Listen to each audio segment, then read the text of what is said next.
شاید خیلی از طرفدارای بازی‌های سولز لایک روی این موضوع با هم عقیده باشن که سخت‌ترین بازی سولز لایک سکیرویی که در ظاهر هم شباهت چندانی به بازی‌های دیگه فرام سافت‌ور نداره و سختی مبارزه با بازهای چالش برانگیزش میتونه حسابی شما رو به دردسر بندازه. اما این سختی افسارگسیخته اصلا به این معنی نیست که سکیرو بازی بدی باشه. اتفاقا کاملا برعکس، سکیرو به قدری عملکرد خوبی از خودش به جا گذاشت که تونست جایزه بهترین بازی سال رو از مراسم گیم اواردز نصیب میازاکی کنه. And the Game of the Year award goes to Sekiro.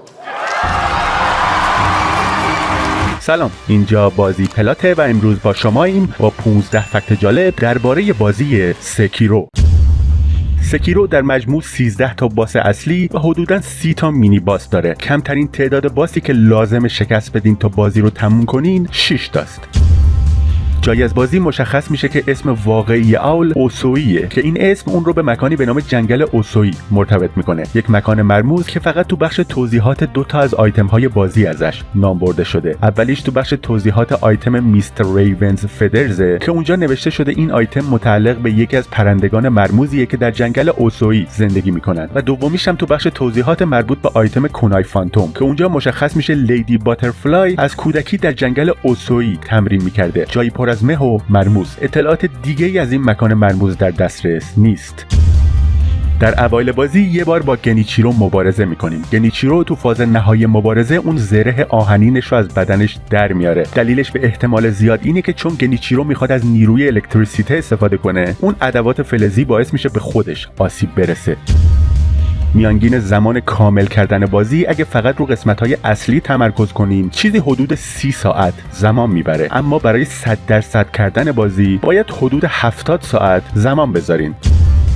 به اعتقاد خیلی از پلیرها میمونهای بخش فولدینگ اسکرین، یعنی همونایی که باید پیداشون کنین و مدام از دستتون در میرن، به شدت غیر ضروری و مزاحمن، اما در حقیقت اونا نقش مهمی رو در روایت داستان بازی ایفا میکنن و در واقع محافظان فرزند الهی سرچشمه جوانی هستن. وظیفه دقیق اونا اینه که وقت اونایی که برای فرزند الهی تهدید محسوب میشن رو تلف کنن. به نظر میرسه که وظیفه خودشون رو به خوبی انجام دادن، چرا که در محلی که اونا رو جستجو میکنین جسدهای زیادی دیده میشه و افراد زیادی جون خودشون از دست دادن و در راه پیدا کردن میمونا مردن.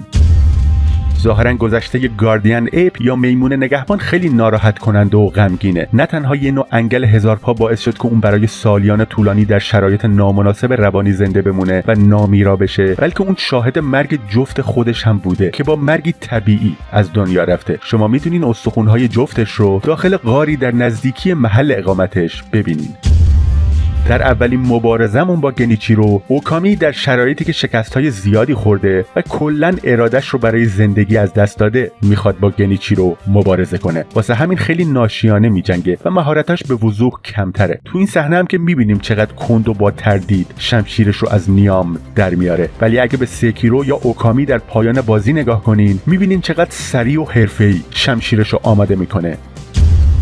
تو بازی یه سری درب مخفی وجود داره که شما رو به مکانهای دیگه منتقل میکنن، اما نکته عجیبش اینه که وقتی وارد بعضی از این درا میشین یهو سر از جاهایی در میارین که رو نقشه خیلی با هم فاصله دارن. مثلا اگه تو قلعه آشینا در رو بچرخونین سر از معبد ویران شده در میارین، یا اگه تو غار بی سر در رو بچرخونین تو اعماق کوههای معبد سمپو بیرون میایین. اما ظاهرا یه توجیه برای این تلپورت کردن وجود داره. در هر دوی این مکانها 9 نماد باستانی ژاپنی نامفهوم روی زمین وجود داره که ما فقط میتونیم حدس بزنیم که اینا نشانه‌های جادویی هستند که این درهای شینوبی رو کنترل میکنن و به ما اجازه میدن از یه مکان به مکان دیگه تلپورت کنیم. و چون بحث جادو پیش اومده دیگه قضیه منطقی میشه. اما فرام سافت‌ور هرگز نمیتونه وجود آسانسور تو قلعه بازی دارک سولز 2 رو توجیه کنه.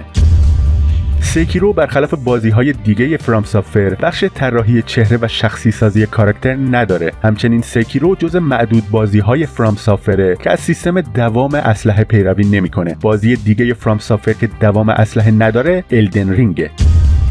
هیدتاکا میازاکی پیش از عرضه سکیرو اعلام کرده بود از اونجایی که سونی یا بندای نامکو ناشر این بازی نیستن، این بار باید تو قرار دادن ایستر اگ های مربوط به آی پی هایی مثل دارک سولز و بلادبورن مراقب باشه. به خاطر همین سکیرو ایستر اگ های زیادی از بازی های قبلی فرام سافتور نداره، اما طرفدارا در بخشی از بازی متوجه یه اشاره کوچیک و جالب به بازی بلادبورن شدن. در منطقه هیراتا استیت و هنگام مواجهه با شخصیت اول اون این دیالوگو میگه: متاسفانه من یه اشتباه سهوی رو انجام دادم. این دقیقاً جمله‌ایه که شما در یکی از ملاقات‌های خودتون با شخصیت آیلین در بلادبورن هم میشنوین. هر دوی اونا تو شرایطی که حال مساعدی ندارن از چنین جمله‌ای استفاده میکنن. البته که ممکنه این ارتباط به شکلی تصادفی به وجود اومده باشه.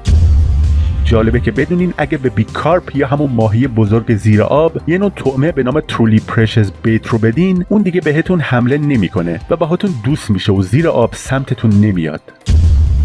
هزارپاها در سکیرو نماد جاودانگی توسط آبهای سرچشمه هستند. در واقع بیشتر شخصیت‌هایی که هزارپا در وجودشون دارن به نوعی جاودانه بودن و تمام این داستان‌ها به آبهای سرچشمه مربوط میشه. هزارپاها در سکیرو نمادی از جنبه‌های تاریک وجود انسان و موجودات و جامعه هستند. اونا یادآور این واقعیتن که قدرت و جاودانگی لزوماً به معنای سعادت و خوشبختی نیست و ممکنه به قیمت از دست دادن انسانیت تموم بشه. مثلا میمون نگهبان، شما در مکانی باهاش می‌جنگین که آبهای سرچشمه به شدت در اونجا جریان دارن. جای زخم سر بریده‌اش با همون آب برخورد میکنه و اون هزارپا از بدن میمون بیرون میاد و کنترلش رو به دست میگیره. واسه همین سبک مبارزش تغییر میکنه. در ابتدا اون مثل یه حیوان میجنگه، اما در مرحله دوم هزارپا کنترلش رو به دست میگیره و حالا با حملات مارپیچی و پیچ در پیچ شبیه هزارپا میجنگه. علاوه بر این اون میمون یاد میگیره که از شمشیر استفاده کنه.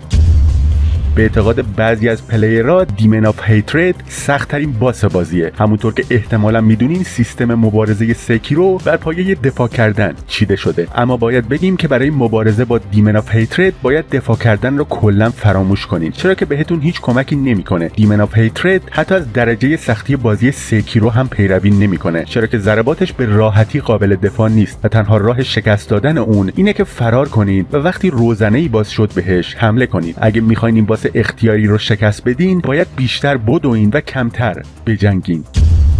تو بازی مینی باس هایی به نام شیمیشن وریر وجود دارن که به ژاپنی یعنی جنگجوی 7 چهره.